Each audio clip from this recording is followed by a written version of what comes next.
Bem, estamos iniciando mais uma vez a reunião do nosso grupo de estudos e antes de nós entrarmos propriamente na pauta, eu gostaria de dizer para os amigos sobre um tema que eu venho já os últimos dias pensando, e que é com relação assim à periodicidade das nossas reuniões no sábado. Hoje nós estamos sem uma pessoa para operar o equipamento que transmite as reuniões, embora as reuniões pudessem sair sem a transmissão, porque o mais importante é realmente o encontro aqui do que, né, o registro. A Ana acabou tendo um problema, ela lesionou uma perna, ela está imobilizada em casa, não tem como sair. E o Lucas, que tem me auxiliado ontem, teve que sacrificar parte de uma atividade de lazer dele. E eu acho que não é justo, né, exigir do Lucas o sábado de manhã, o único dia que ele dorme. E a Irene tem me cobrado também, a gente frequentemente viaja e eu volto às pressas na sexta-feira, às vezes ela quer ficar nos finais de semana, fora, né? Então, assim, ó, o que eu gostaria de dizer era isso, que a gente vai, pelo menos da minha parte, e como o evento é realizado aqui na minha biblioteca, né? E necessariamente eu teria que estar presente até pelas questões técnicas, que talvez a gente eu vou passar a colocar na página do grupo de estudos, então, os sábados que nós vamos estar por aqui para nos reunirmos. Eu acho que isso não atrapalha ninguém, né? Só rompe com a periodicidade, essa semanal de todos os sábados nós estarmos aqui sempre. Eu acredito que isso não vai prejudicar os nossos debates, reflexões, porque todas as discussões iniciaram em 19 de setembro do ano passado, não, 19 de julho do ano passado. Estamos já praticamente completando um ano, então, que as reuniões passaram a ter esse formato pela web. Elas estão registradas e eu acredito que dificilmente a gente consiga novas, extraordinárias ideias aqui, porque a discussão que tem se feito aqui é da necessidade de que cada um de nós faça um esforço no sentido de pôr em ordem o sistema de inteligência para tentar entender como ele funciona. Não desvendar todos os mecanismos, mas pelo menos compreender os processos, porque parece que essa tem sido a tarefa mais importante. Então era isso, só para dizer então que eu faço assim, a página do grupo tem no Facebook, lá www.sebocafé.com.br, também tem www.sebocafé.com.br, aliás, Facebook/Sebocafé, né? Eu coloco com bastante antecedência, uma semana, até se for o caso, os dias que nós poderíamos estar aqui. Independentemente disso, eu gostaria também de fazer uma proposta para os demais, para os integrantes do grupo de estudos aqui. Há bastante tempo eu venho com um objetivo, já levantei essa ideia para os meus alunos, eu até não sei, uma certa perplexidade, assim, que eu constato uma situação absolutamente incompreensível, para mim pelo menos. Eu, quando comecei, como minha área de formação é a área do direito, quando comecei um esforço, há muitos anos atrás, de tentar reunir as principais obras de direito no país, eu imaginava que isso poderia dar uma grande contribuição, especialmente aos meus alunos. Eu sou professor do curso de Direito, e em todos os lugares que eu fui e que vou, eu anuncio a disponibilidade de que, se algum aluno tiver interesse em fazer uma pesquisa, que eu posso auxiliar, orientando, que eu tenho todos, realmente, as principais obras para estudar direito eu tenho aqui. E eu confesso para vocês, assim, que eu faço isso já há quase 10 anos, eu até hoje não tive um único aluno que tivesse interesse. Eu orientei como professor na faculdade de Direito, sei lá, 200, 300 alunos, e eu fico surpreendido porque os trabalhos aparecem prontos e eu coloco meus livros à disposição.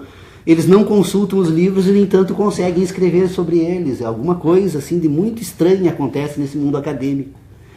E que eu acho que tudo isso assim se reflete naquilo que nós estamos vivendo hoje. Nós vivemos numa sociedade em que as ideias não são mais conectadas com o mundo real, mas são conectadas com outras ideias, e que acaba criando um sistema absolutamente absurdo, pois os indivíduos hoje são todos criados em caixotes, né, que são casas, apartamentos. Não tem mais relação nenhuma com o mundo, né, da natureza, dos demais seres, né?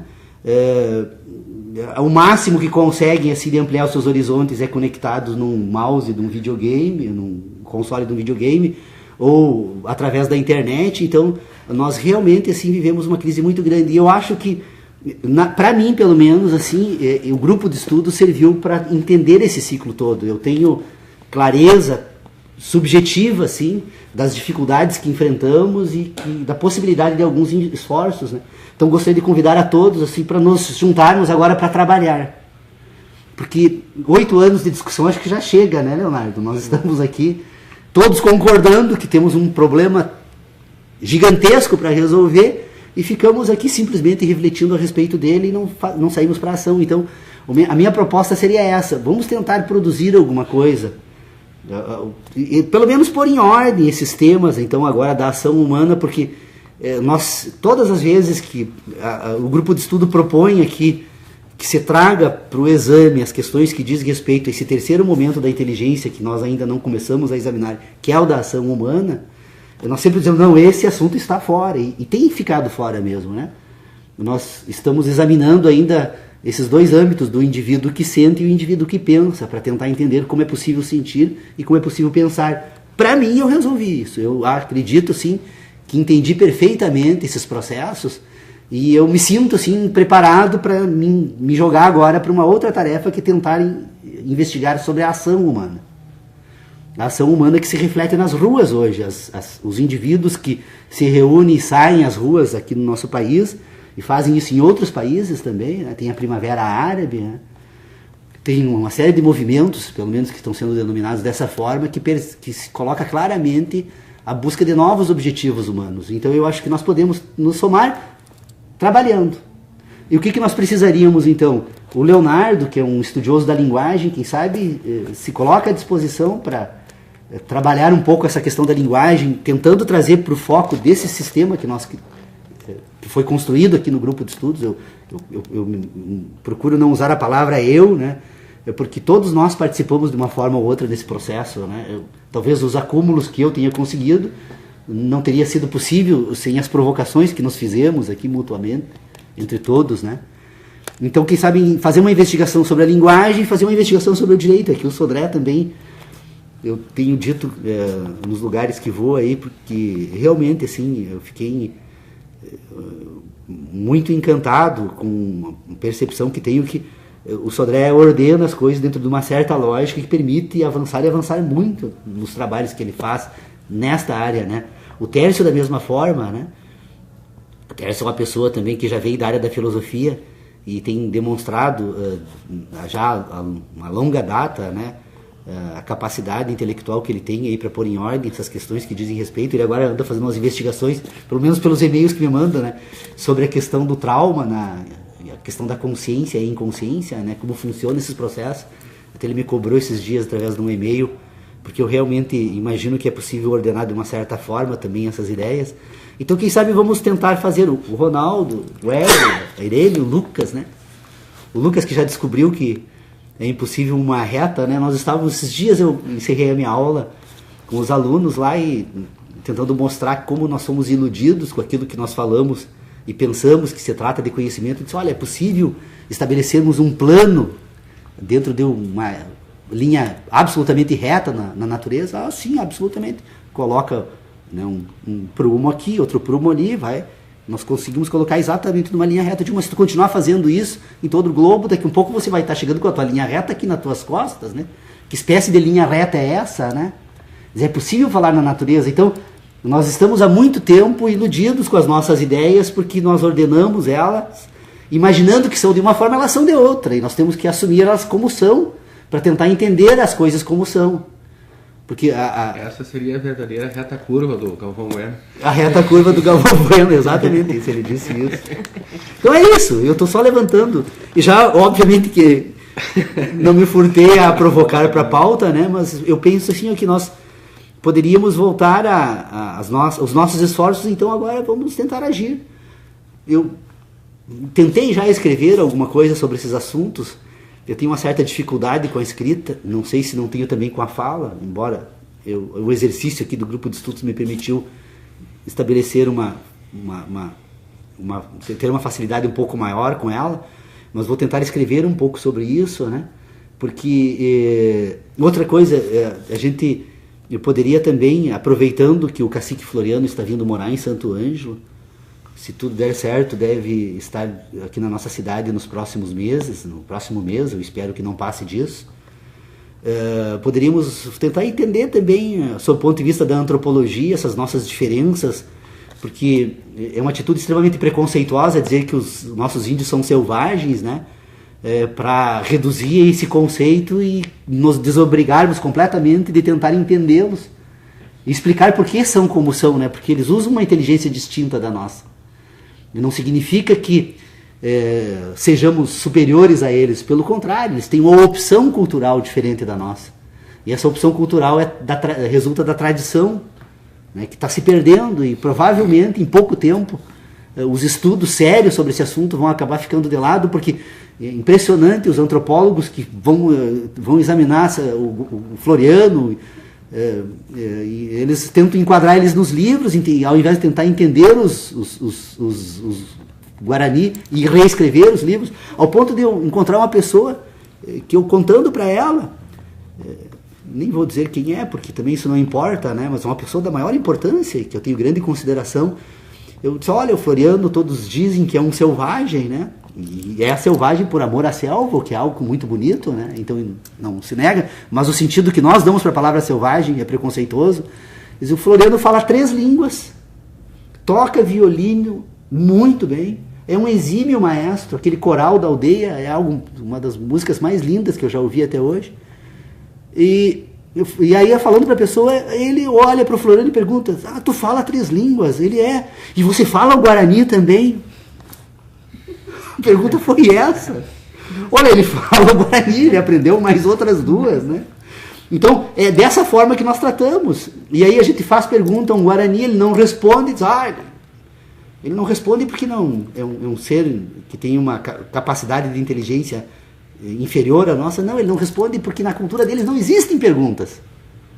O verdadeiro Guarani não faz perguntas. A eles, perguntas são dadas pela própria natureza, pelos seres, Então, não é a palavra que te responde, são os sentidos. E como eles constroem uma inteligência de sentidos, e se orientam pela inteligência de sentidos, eles não constroem a inteligência moral deles, que é a que predomina na nossa cultura, ela não tem importância. Eles dizem que nós falamos ao vento, tentando mudar as coisas falando. Enquanto que eles percebem perfeitamente que o que transforma as coisas são as relações entre as coisas, entre as quais a relação do homem com a natureza.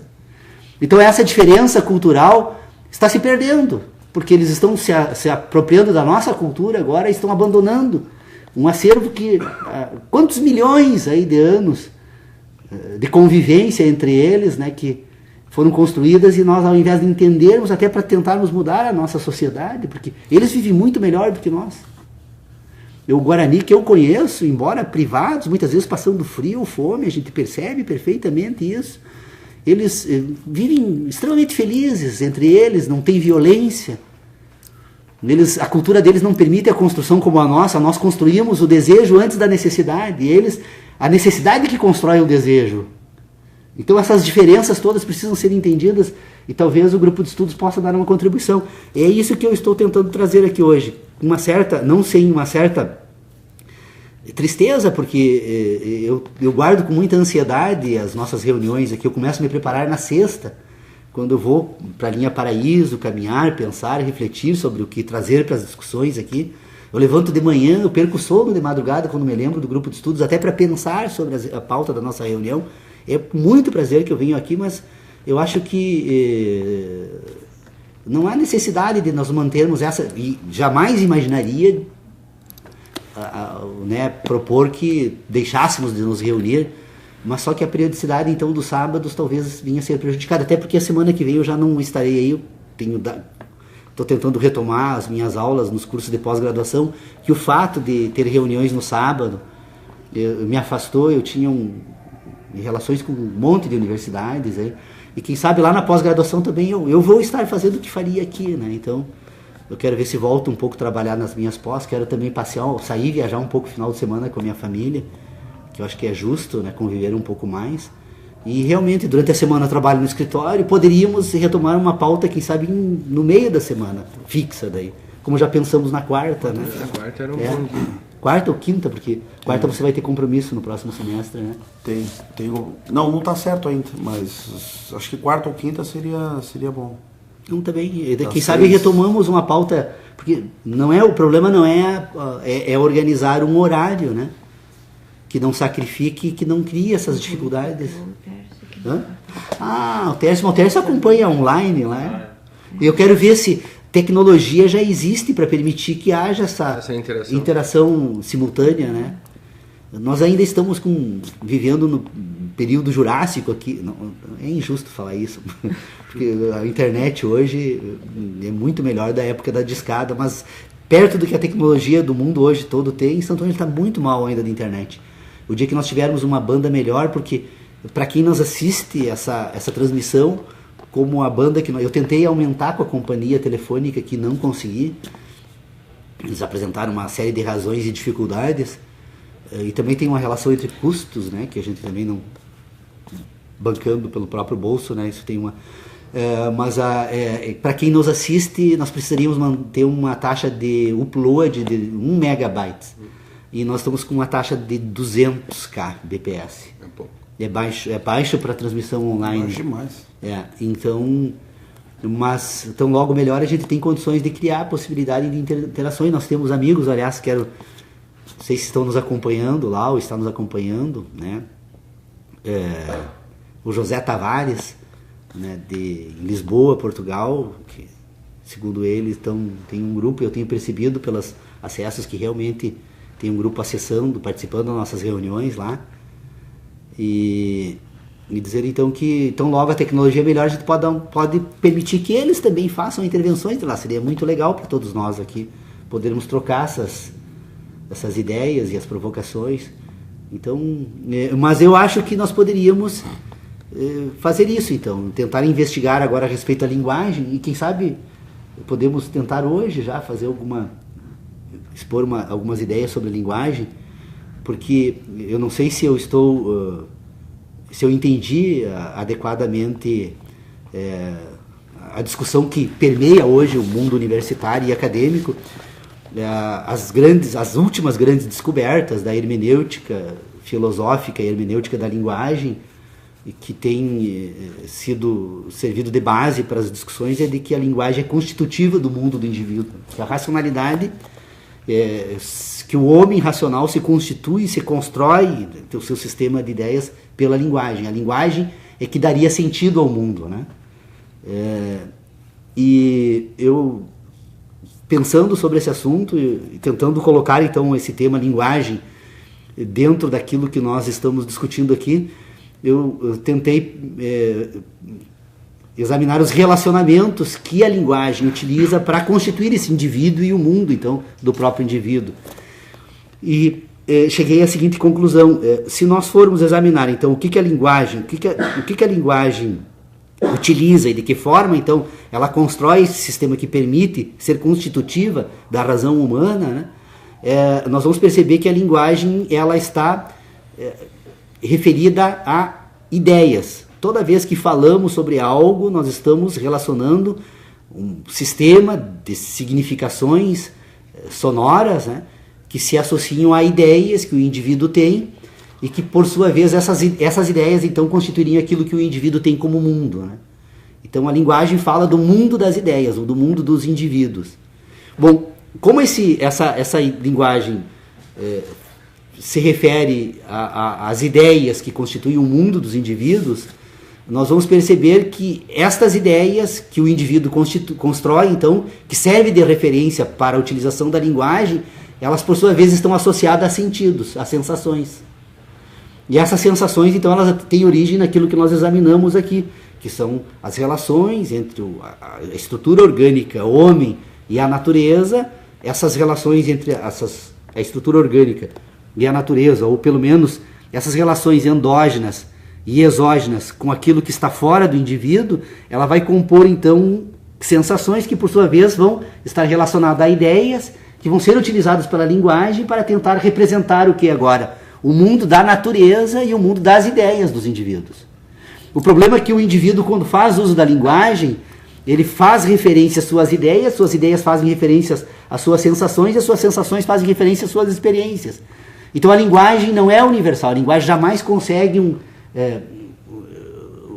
se estabelecer como um instrumento universal de comunicação entre os indivíduos, a não ser a parte da linguagem que faz referência às relações que os indivíduos utilizam para relacionar sentidos. Porque como nós pensamos estabelecendo relações, e como as relações que nós estabelecemos são entre sensações e ideias, nós precisamos de ideias auxiliares para ordenar as relações que nós utilizamos para ordenar as sensações. É um pouco difícil compreender o que eu estou dizendo aqui, porque nós somos acostumados a pensar orientado por objetos. Mas se nós pararmos um pouco para examinar as nossas ideias, nós vamos perceber que nós associamos ideias a objetos, mas nos associamos também ideias a outras ideias. E que, embora boa parte das nossas ideias estejam orientadas por objetos, tem parte das nossas ideias que não se orientam por objetos, mas se orientam pelas próprias ideias, que é a capacidade de repetição. Eu, pensando essa semana sobre isso, eu me dei por conta que o que diferencia a inteligência do homem e de um cão é que, enquanto que o homem tem a capacidade de estabelecer relações sucessivas, que são aquelas que se orientam pelas sensações, ele tem condições de estabelecer relações de repetição, que são aquelas que se constroem unicamente nas ideias. O cão tem a capacidade de estabelecer relações sucessivas, ele consegue construir um sistema de relacionamentos baseado unicamente nas sensações, mas ele não tem a capacidade de repetição. Porque se o cão tivesse a capacidade de repetição, ele faria uso das experiências sucessivas das sensações para construir um sistema de crenças. E inclusive a própria linguagem. Então a capacidade de repetição, que se organiza unicamente no âmbito das ideias, ela se constitui como uma ferramenta auxiliar para ordenar as relações que nós estabelecemos com as sensações. Então se o indivíduo pensa ordenando sensações, ele também pensa ordenando relações. A capacidade de relações, eu tenho insistido desde o início aqui, eu tenho certeza que ninguém ainda conseguiu pôr em ordem isso, porque ela quando alguém conseguir pôr em ordem, as nossas ideias se transformam completamente, elas passam a se ordenar de uma outra forma. A matemática, a capacidade de estabelecer juízos matemáticos é a demonstração da capacidade, da possibilidade de construir juízos sintéticos puros, que não se orientam por objetos na natureza. Mas volto então para a linguagem, porque esse tema aqui já foi tratado e está lá, repetição e sucessão, as relações binárias do conhecimento que fazem uso das competências de repetição e de sucessão, sucessão orientada pelas sensações, repetição pelas ideias, que constituem todas o arcabouço lógico, né, do não algo, que vai permitir agora construir um sistema de inteligência sob o ponto de vista orgânico no ser humano. Mas a linguagem, então, o indivíduo quando fala, ele fala para suas ideias e, portanto, para os seus sentidos, e, portanto, para suas sensações e, portanto, para a natureza que lhe produziu experiências. Então, quando o indivíduo fala, ele fala voltado para suas ideias, mas ele imagina enganadamente. E ele, por não refletir sobre isso, ele não percebe isso, que ele está falando para as ideias do outro indivíduo. Ele não fala para as ideias do outro indivíduo, ele fala para as próprias ideias. Então, como cada indivíduo tem sensações distintas, experiências distintas, e, portanto, verdades distintas, e, portanto, conhecimentos distintos, como todos os indivíduos são compostos deste instrumental que ordena o sistema de ideias, que são distintos, esses indivíduos não conseguem separar estas sensações dos conhecimentos e as verdades das suas certezas, crenças e ideias, porque nós temos dois ambientes diferentes de inteligência. Nós temos o ambiente das sensações, que é esse que se manifesta nas ruas. Por que os nossos sociólogos, antropólogos e políticos não conseguem entender o que acontece nas ruas do nosso país? Porque uma sociedade que se ordena pela inteligência de sentidos percebeu, independentemente das ideias que se vendem a respeito do mundo em que vivem, de que as coisas não estão certas. Que as ideias que nós usamos e falamos na política, na filosofia, na educação, nas nossas convivências humanas, elas não se comunicam agora com as sensações, os conhecimentos, as verdades que todos os indivíduos construíram nas suas experiências na natureza.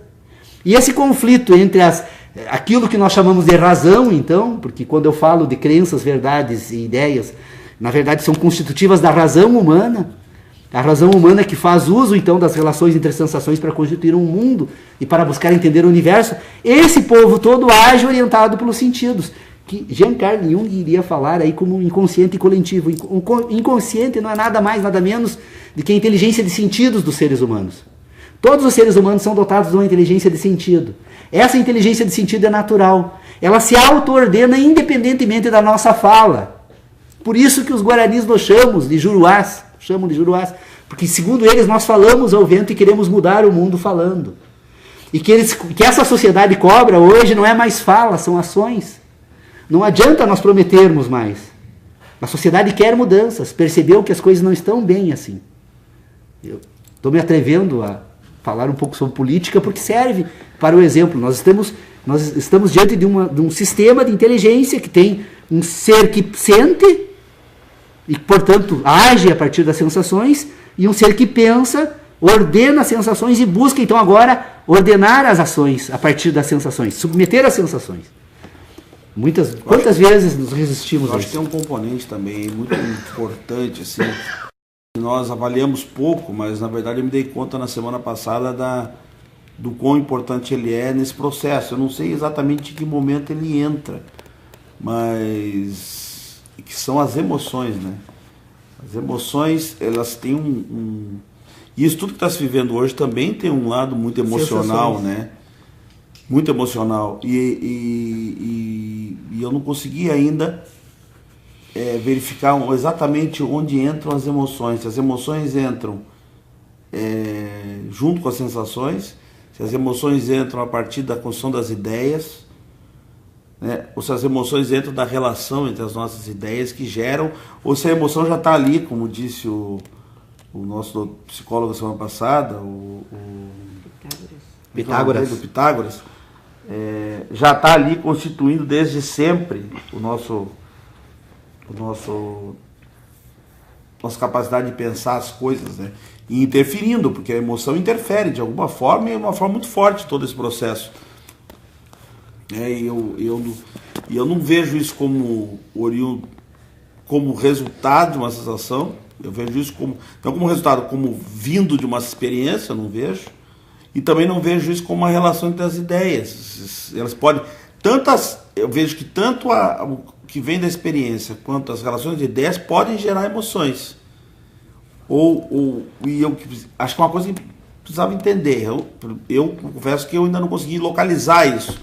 Gostaria de localizar. Ou pelo menos ter uma sensação assim, de dizer, não, isso é uma coisa inata, está dentro da estrutura do ser humano e ponto. Nós não temos como saber qual é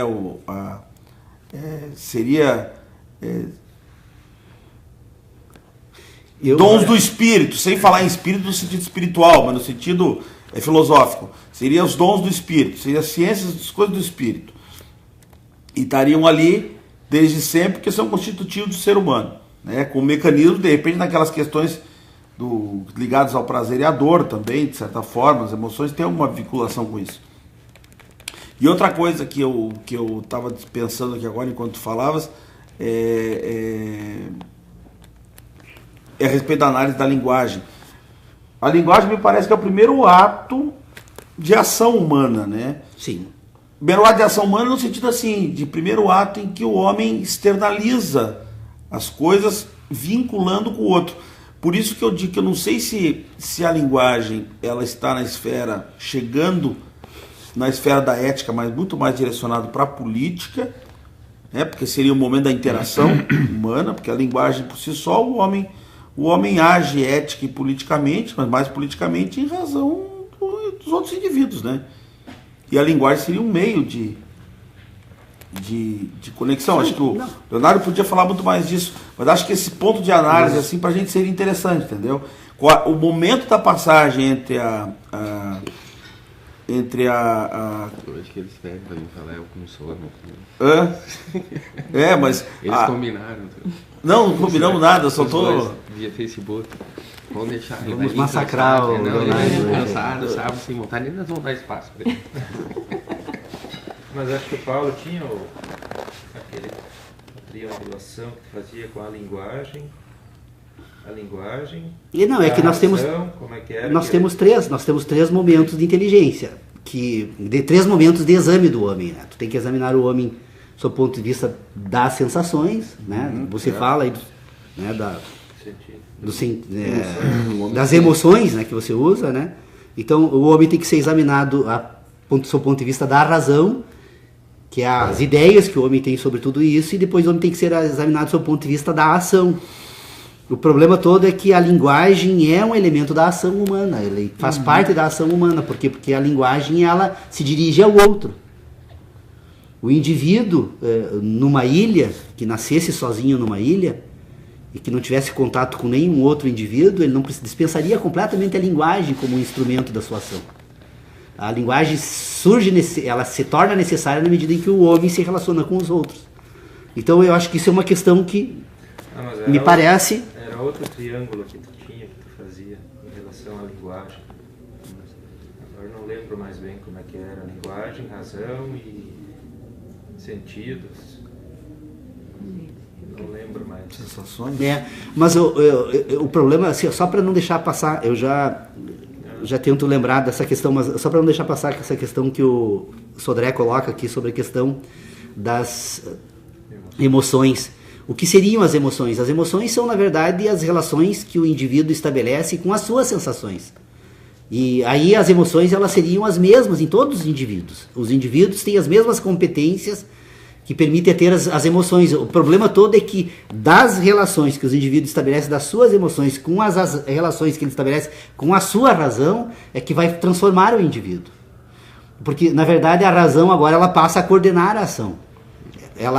Na medida em que a razão coordena a ação, ela tenta submeter as emoções. Por exemplo, nós constituímos um sistema de inteligência que, desde o primeiro momento da nossa existência, nós colocamos, por exemplo, a nossa sexualidade como pecado, como algo que deve ser reprimido, que deve ser... Né? O que nós colocamos? Olha, se a sexualidade humana é o principal instrumento da natureza de garantir a preservação da espécie, a reprodução... nós já iniciamos mal na nosso sistema cultural. Provavelmente, se nós formos examinar sob o ponto de vista da antropologia essa questão, provavelmente as convivências tribais e a cobiça do homem, né, pelo uso da força, né, na reprodução, isso acaba gerando guerras, tanto que algumas culturas até hoje cobrem completamente as mulheres, né, de qualquer tipo de contato visual com os outros indivíduos, exatamente para preservar em função do comando que a natureza estabelece para todos os indivíduos da sexualidade. Mas numa relação assim, que não tenha esse tipo de problema, como a gente percebe em determinadas comunidades indígenas, a sexualidade não é um instrumento utilizada pela cultura civilizada para criar mecanismos de dominação. Então, se nós fôssemos examinar todas essas questões aí, provavelmente nós nos perderíamos pelas quantidade de variantes que vamos encontrar nas experiências humanas no planeta. Mas uma coisa é certa, as instruções que a natureza utiliza para assegurar a sobrevivência e a reprodução, elas estão vinculadas diretamente à questão das emoções, porque são as emoções que coordenam a ação humana no primeiro momento.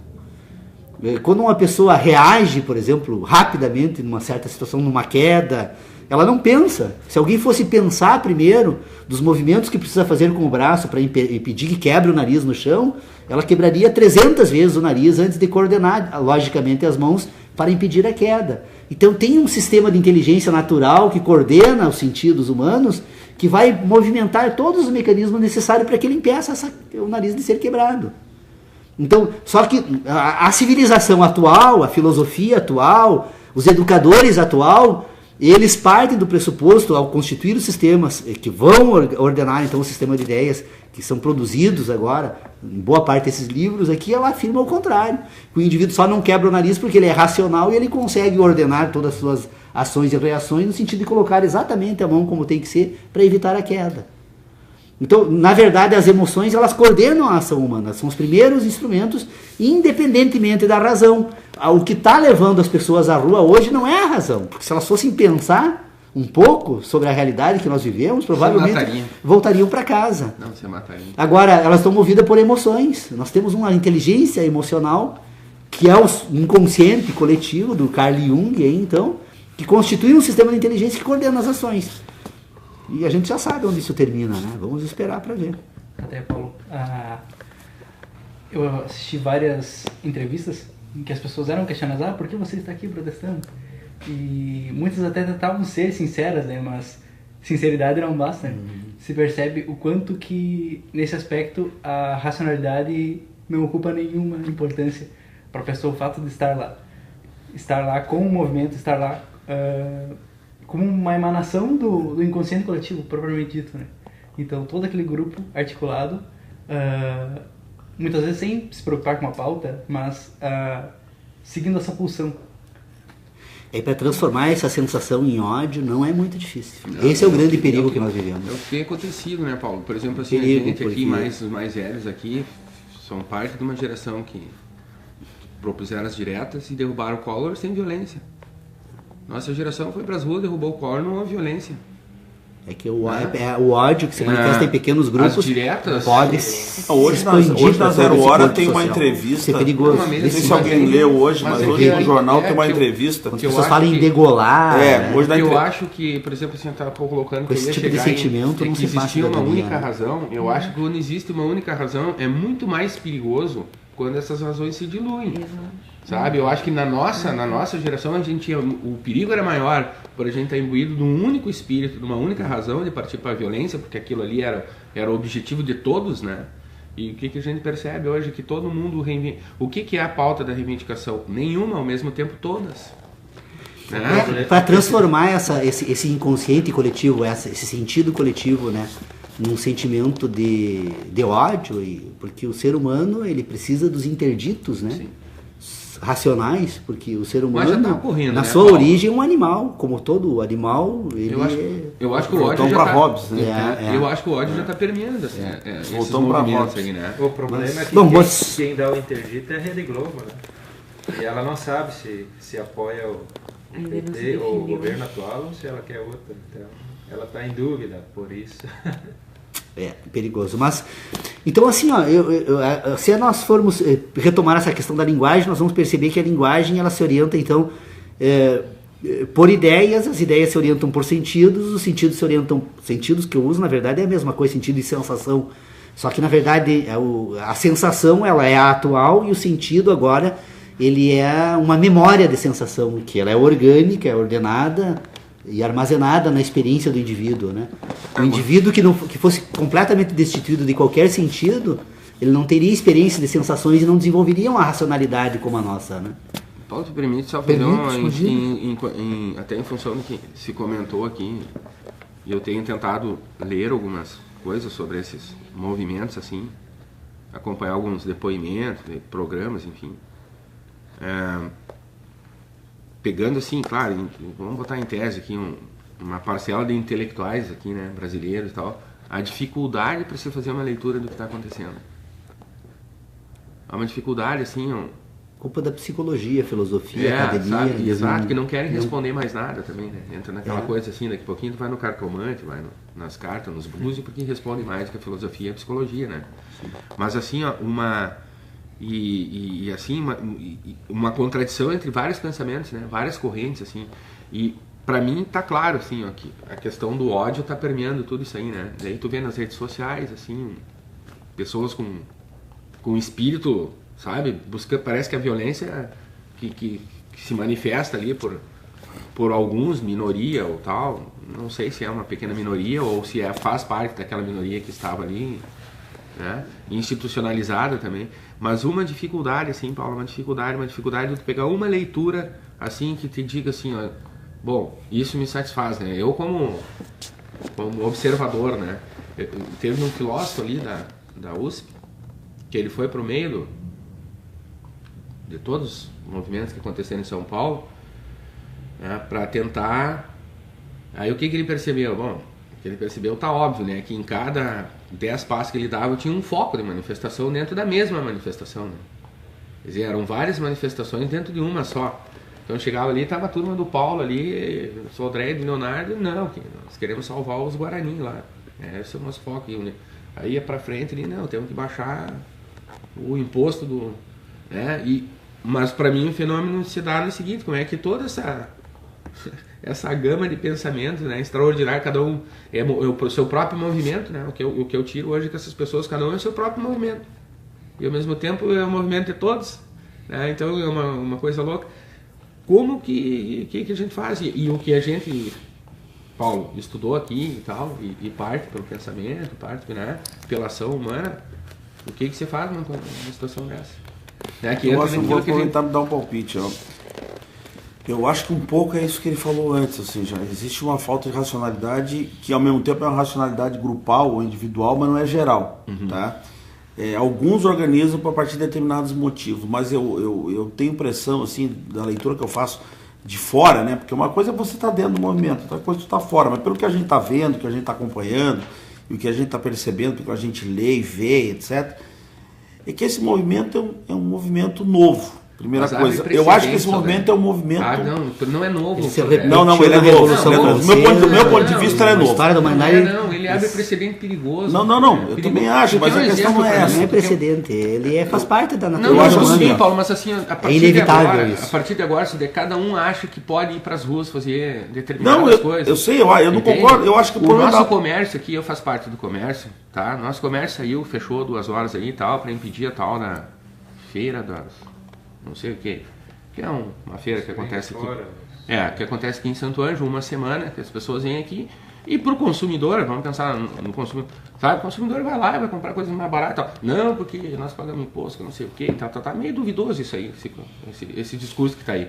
Então vamos parar um pouquinho, então agora ninguém mais compra produto de Santo Ângelo também lá fora, nosso soja só vai ficar aqui dentro, né? O nosso porco, que só vamos comprar o porco daqui de Santo Ângelo, o porco que vem de fora e o frigorífico já não dá mais para vir também, tá? Enquanto isso, estão criando movimento, vão fazer de novo, porque agora as pessoas se acharam no direito que todo mundo pode ir para as ruas se manifestar. Cara, se o comércio local aqui acha, eu acho que isso fere o princípio da isonomia, da liberdade de comércio. Né? Bom, então que eles façam o seguinte, no dia que essa semana acontecer aí, que o comércio local aqui se reúna e propõe uma liquidação para a cidade também. Seria mais... Tá? Então vamos começar a impedir agora que não entre aqui, fulano, Beltrano. Todo mundo agora se acha no direito de ir pra rua protestar, achando que... Deixa eu dar um motivo porque eu acho que a coisa tá assim... que é o chamado fascismo fascinante, deixa a gente ignorada, ignorante, né, fascinada. Porque daqui a pouquinho tá todo mundo achando aí que agora pode ir pra rua, fazer o que bem entender. Eu acho que é boa. E é o fascismo, né? É nem Lisboa, né? Não, do Humberto Gessler, esse dia eu até brinquei, isso é a única coisa que o Humberto Gessler, se foi ele ou Ney Lisboa, não sei o que os dois cantam. Eu não sei, Eu nem pesquisei porque eu não gosto de nenhum dos dois. Eu gosto dos dois. E daí eu disse assim, não, mas o fascismo fascinante deixa a gente ignorante fascinada, né? Eu digo, talvez eu me um dos... Mas eu acho que é do Humberto Gessler. Eu acho que é os versinhos aqueles... Mas eu acho que todo esse movimento é um movimento de uma classe que não estava acostumada... Fidel e Pinochet tiram um sarro de você que não faz nada. Esse movimento é um movimento da classe média. Fidel e Pinochet tiram um sarro de você que não faz nada. Nem Lisboa. E tudo passa. Não, isso é engenheiro. É engenheiro. Engenheiro também? Por aqui. É bem que legal. Eu acho que esse movimento é um movimento da classe média. A classe média, primeiro, nunca foi de protestar, não está acostumado. A classe média está multifatorial. Né? Fez em 64, a marcha pela família. Família com Deus, pela família e pela sociedade. É a classe média. Mas naquele sentido, naquela época deram um tom religioso também na agora não tem. Mas tem. Mas vai ter. Se não está tendo, vai ter daqui a pouco. Já está tendo o momento dos evangélicos aí, está muito forte. Não é da igreja, mas é dos evangélicos. Segundo, eu acho que os políticos no Brasil ainda não se deram conta do que está acontecendo. Não se deram conta, por exemplo. Eu acho que eles já se deram conta há muito tempo do que está acontecendo, estão dando balãozinho já. Não. Agora eles se assustaram, porque eles... Não deu susto nada. Não deu nenhum susto. Não mostra mais discurso, né? Não deu um susto na classe política. Deu sim. Não deu nenhum. Deu um susto na classe política e... Senado, pelo amor de Deus, se aquilo lá... mas ninguém vai renunciar. Isso aí ninguém vai renunciar. Agora eu estou dizendo o seguinte, tanto deu que os caras aprovaram toque de caixa, e eu acho isso muito perigoso também, legislar desta forma, baseado único e exclusivamente em pressão popular. Tu vê que agora estão propondo esse plebiscito. Até porque tem um Estado, né, Tina? E o Estado também mas isso é a descrença do Estado, né? Pessoal, mas vamos fazer o seguinte, vamos tentar... Desculpe, então eu só der terminar, vamos... Não, eu só acho que a reflexão toda passa em torno de tentar entender esse movimento como um movimento novo, do meu ponto de vista. Ele é um movimento da classe média. Não caiu a ficha ainda para os nossos governantes o que a classe média precisa. A classe média no Brasil, ela está achatada faz mais de 20 anos, achatada no sentido assim de não ter perspectiva para a classe média. Tu tem para o grande capital, tu tem, para os menos favorecidos você teve nos últimos anos, e para a classe média tu não tem há anos. E a classe média tem uma aspiração legítima. E se os políticos não olharem para a classe média que está se sentindo sufocada, ela vai continuar nas ruas aí agindo. Então, existem políticas que eles podem ser feitas para a classe média, que não precisam ser iguais às classes menos favorecidas, mas você tem que olhar para a classe média. Nós estamos há mais de 20 anos com a classe média segurando o peso do ajuste, tanto o ajuste financeiro do Brasil, sair da inflação, como agora o ajuste da distribuição de renda. E isso cai em cima de quem? Cai em cima da classe média. E tu não tem uma política para a classe média. Então isso está levando a uma insatisfação generalizada. E pode ver pelo movimento da rua. Sem contar isso. Eu quero que vocês me digam quem é essa classe média. Não, mas a classe média é a classe média. A classe média é a classe média. Somos nós. Classe média somos nós. Não, nós não somos classe média. Por favor. Não. Segundo a definição econômica, não vamos falar isso agora, mas segundo a definição econômica, quem ganha acima de 2 mil, não sei quantos reais, até 10 mil, 12 mil, 20 mil, não assim é classe média. Classe média hoje está mais, olha, tu identifica uma classe média no serviço público. Fora isso não tem. Ou tu tá na baixa ou tu tá acima. Né? Isso é uma coisa, é uma sensação, ninguém tem uma sensação de que... Bom, mas depois a gente discute. Não, tranquilo. Na verdade, eu imagino que a gente poderia então propor essa discussão sobre a questão da... Eu já venho trazendo isso então de um trabalho mais aplicado, né? Topicamente nós escolheríamos algumas questões aí para serem examinadas e tentar produzir textos, porque na verdade o grande problema do método que a gente utiliza aí de gravar e fazer vídeos e coisa e tal é que ele demanda um monte de tempo e é difícil você retomar certas reflexões. Um texto escrito você lê, não retoma ele, põe no bolso, né? Faz como eu levei, eu acho que mais de um ano lendo as primeiras 3, 4 páginas da Crítica da Razão Pura do Kant, porque me parecia assim que toda vez que eu imaginava que tinha entendido, como a Cibele, minha colega de escritório, ela definiu a Crítica da Razão Pura de uma forma que eu achei sensacional. Ela disse assim: eu estou indignado com Kant, me disse ela, um dia no escritório. Ué, por quê? Ela começou a leitura da Crítica da Razão, mas não, eu li a introdução da crítica, que era e ainda é a proposta do grupo, né? Imaginei que havia entendido. Aí voltei a ler, aí percebi que não havia entendido nada, que aí sim havia entendido.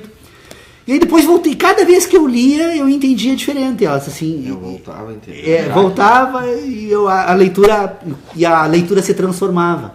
Esse é o processo de constituição de um sistema de inteligência diferenciado, porque nós precisamos ir com calma, né? Eu lembro no início das nossas reuniões que em uma semana já alguns integrantes do grupo, quando nós levantamos essa proposta de ler a crítica, já tinham lido toda a obra e eu não conseguia passar da primeira página, né? E isso é importante, porque eu vou dizer uma coisa para vocês. Quanto tempo? Eu até hoje não passei das primeiras 17 páginas. Hoje me sinto em condições de examinar o restante da obra. Não tenho mais...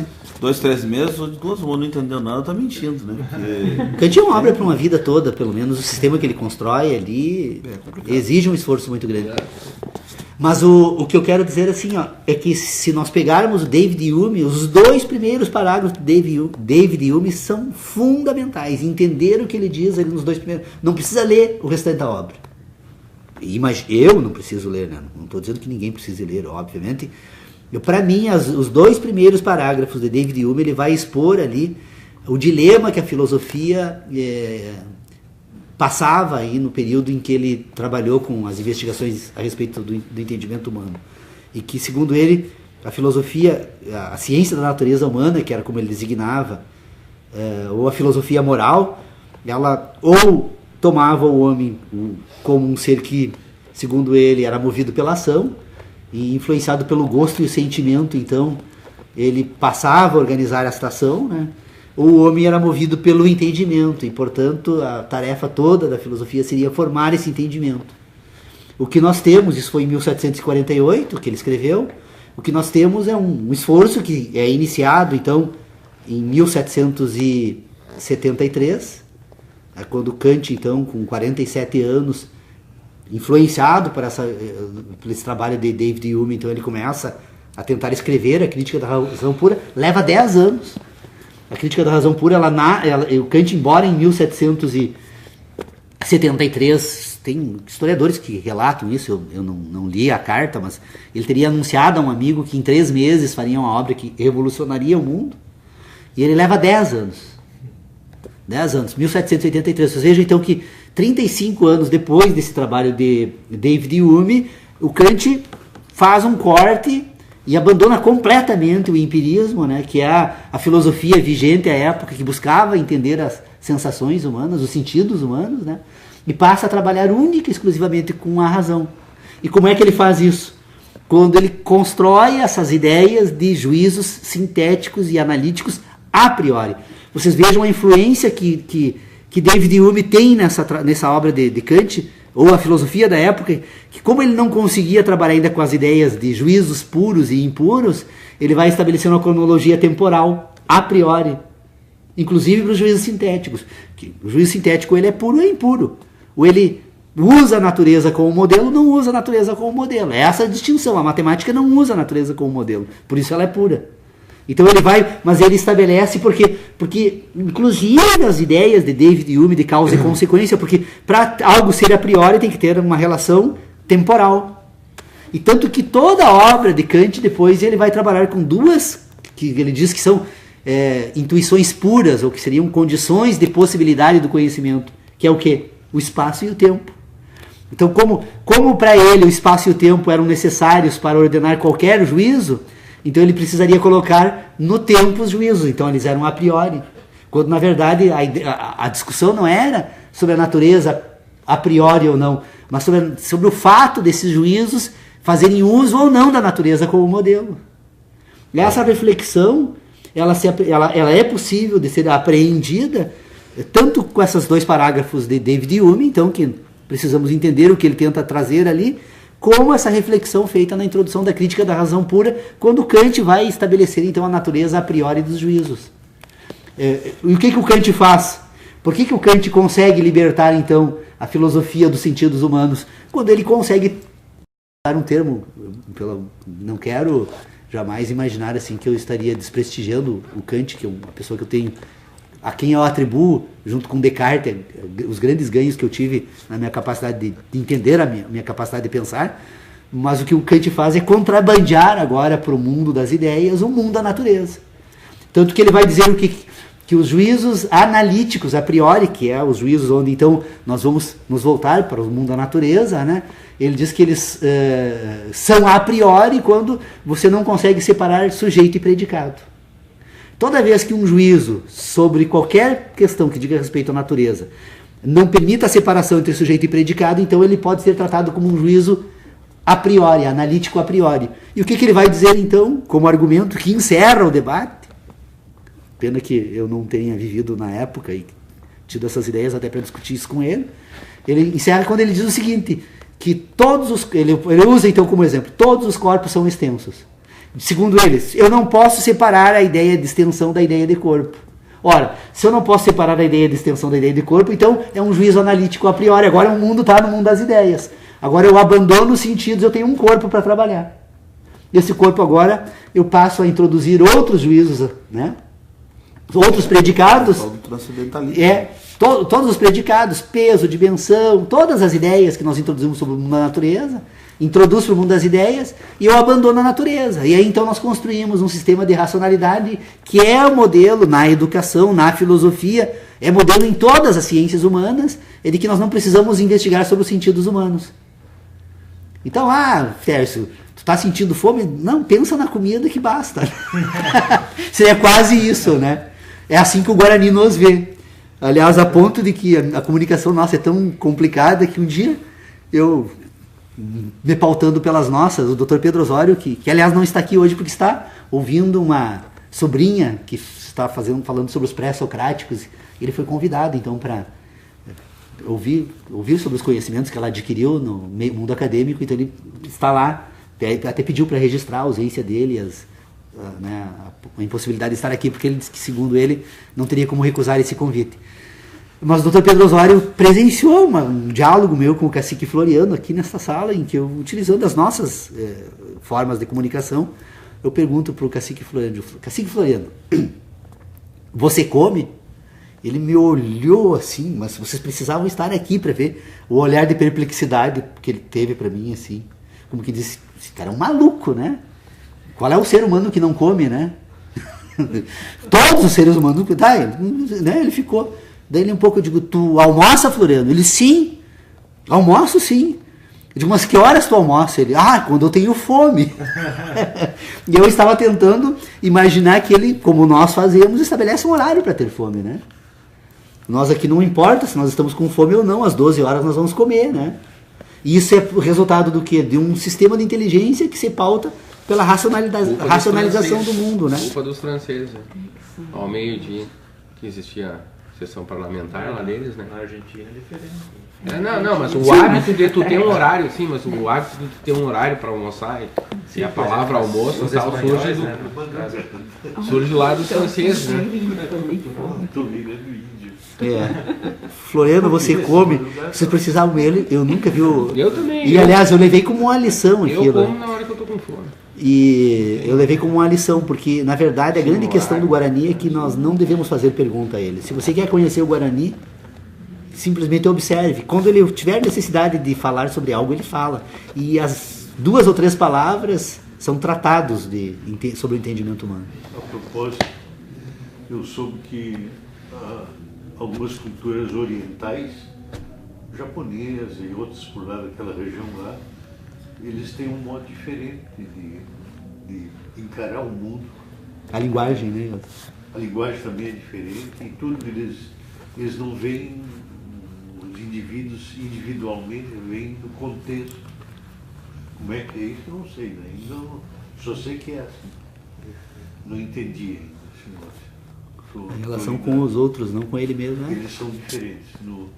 A alteridade. Eles veem as coisas de um modo diferente. Os orientais têm muita alteridade nas Eles relações. têm um outro approach. A reverência ao outro. Do assunto. Associando com isso, em determinada ocasião, eu lembro que eu vi uma notícia e eles relacionaram isso ao fato de que aqui, costumeiramente, quando ocorria aquele período de se não me engano, a gripe A, as pessoas utilizavam a máscara para evitar pegar o contágio. E eles lá usam para não contagiar o outro. Para né? não passar para o outro, ele utiliza a máscara. A gente se protege, aqui na nossa civilização se protege para nós, né? Eu quero me proteger do outro.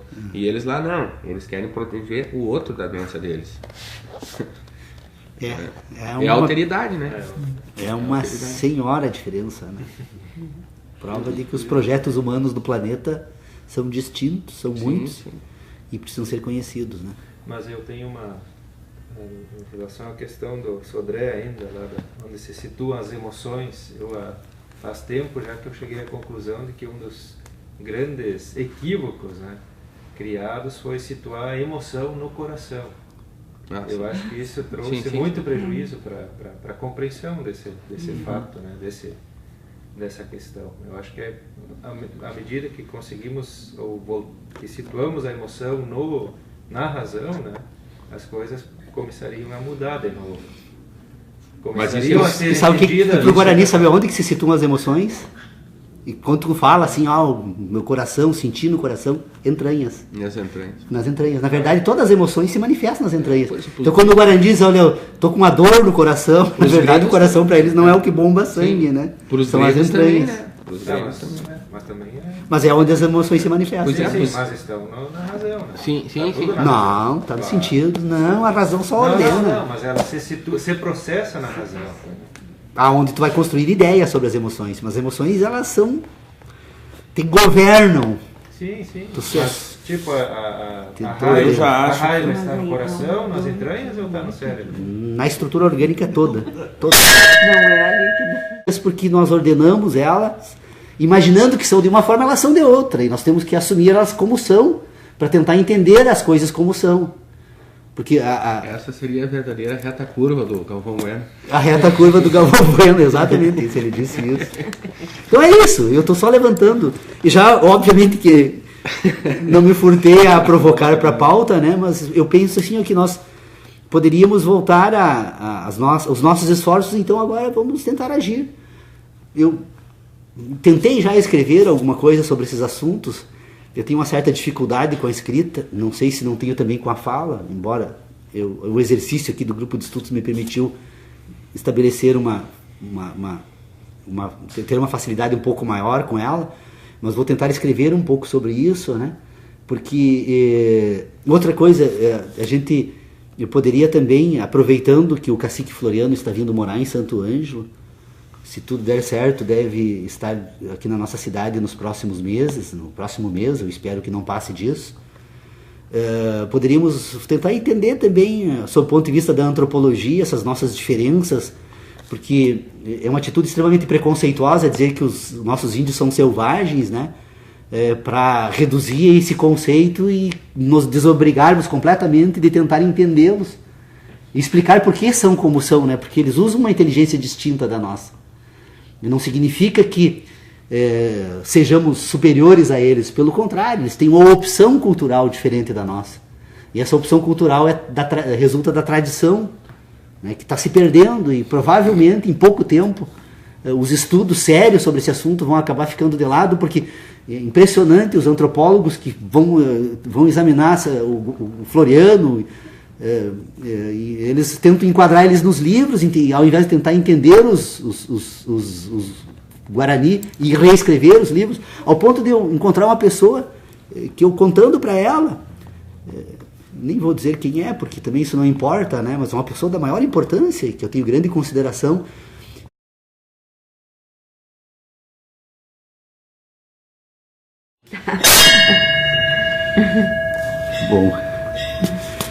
Bem, estamos iniciando mais uma vez a reunião do nosso grupo de estudos, e antes de nós entrarmos propriamente na pauta, eu gostaria de dizer para os amigos sobre um tema que eu venho já os últimos dias pensando, e que é com relação assim à periodicidade das nossas reuniões no sábado. Hoje nós estamos sem uma pessoa para operar o equipamento que transmite as reuniões, embora as reuniões pudessem sair sem a transmissão, porque o mais importante é realmente o encontro aqui do que, né, o registro. A Ana acabou tendo um problema, ela lesionou uma perna, ela está imobilizada em casa, não tem como sair. E o Lucas, que tem me auxiliado ontem, teve que sacrificar parte de uma atividade de lazer dele. E eu acho que não é justo, né, exigir do Lucas o sábado de manhã, o único dia que ele dorme. E aí ele tem me cobrado também, a gente frequentemente viaja e eu volto às pressas na sexta-feira, às vezes ela quer ficar nos finais de semana, fora, né? Então assim, o que eu gostaria de dizer era isso, que a gente vai, pelo menos da minha parte, e como o evento é realizado aqui na minha biblioteca, né? E necessariamente eu teria que estar presente até pelas questões técnicas, que talvez a gente eu vou passar a colocar na página do grupo de estudos, então, os sábados que nós vamos estar por aqui para nos reunirmos. Eu acho que isso não atrapalha ninguém, né? Só rompe com a periodicidade, essa semanal de todos os sábados nós estarmos aqui sempre. Eu acredito que isso não vai prejudicar os nossos debates, reflexões, porque todas as discussões que iniciaram em 19 de setembro do ano passado, não, 19 de julho do ano passado, estamos já praticamente completando um ano, então, que as reuniões passaram a ter esse formato pela web. Elas estão registradas e eu acredito que dificilmente a gente consiga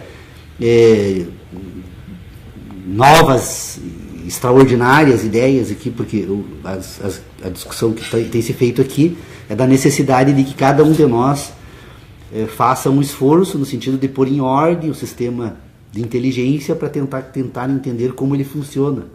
Não desvendar todos os mecanismos, mas pelo menos compreender os processos, porque parece que essa tem sido a tarefa mais importante. Então era isso, só para dizer então que eu faço assim, a página do grupo tem no Facebook, lá www.sebocafé.com.br, também tem www.sebocafé.com.br, aliás, Facebook/Sebo Café, né?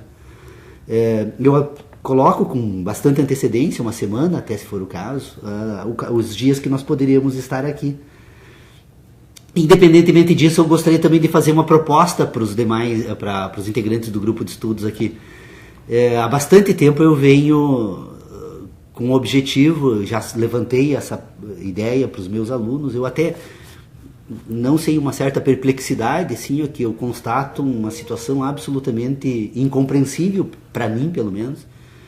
Eu, quando comecei, como minha área de formação é a área do direito, quando comecei um esforço há muitos anos atrás de tentar reunir as principais obras de direito no país, eu imaginava que isso poderia dar uma grande contribuição, especialmente aos meus alunos. Eu sou professor do curso de direito e em todos os lugares que eu fui e que vou, eu anuncio a disponibilidade de que, se algum aluno tiver interesse em fazer uma pesquisa, que eu posso auxiliar orientando, que eu tenho todos realmente as principais obras para estudar direito, eu tenho aqui. E eu confesso para vocês assim, que eu faço isso já há quase 10 anos, eu até hoje não tive um único aluno que tivesse interesse. Eu orientei como professor na faculdade de Direito, sei lá, 200, 300 alunos, e eu fico surpreendido porque os trabalhos aparecem prontos e eu coloco meus livros à disposição. Eles não consultam os livros e, no entanto, conseguem escrever sobre eles. Alguma coisa assim de muito estranha acontece nesse mundo acadêmico. E que eu acho que tudo isso assim, se reflete naquilo que nós estamos vivendo hoje. Nós vivemos numa sociedade em que as ideias não são mais conectadas com o mundo real, mas são conectadas com outras ideias, e que acaba criando um sistema absolutamente absurdo, pois os indivíduos hoje são todos criados em caixotes, né, que são casas, apartamentos. Não tem mais relação nenhuma com o mundo, né, da natureza, dos demais seres, né?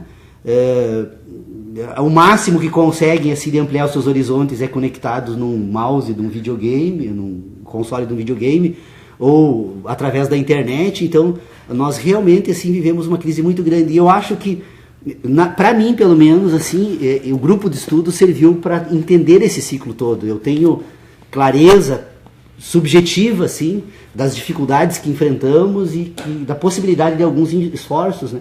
Então gostaria de convidar a todos assim, para nos juntarmos agora para trabalhar.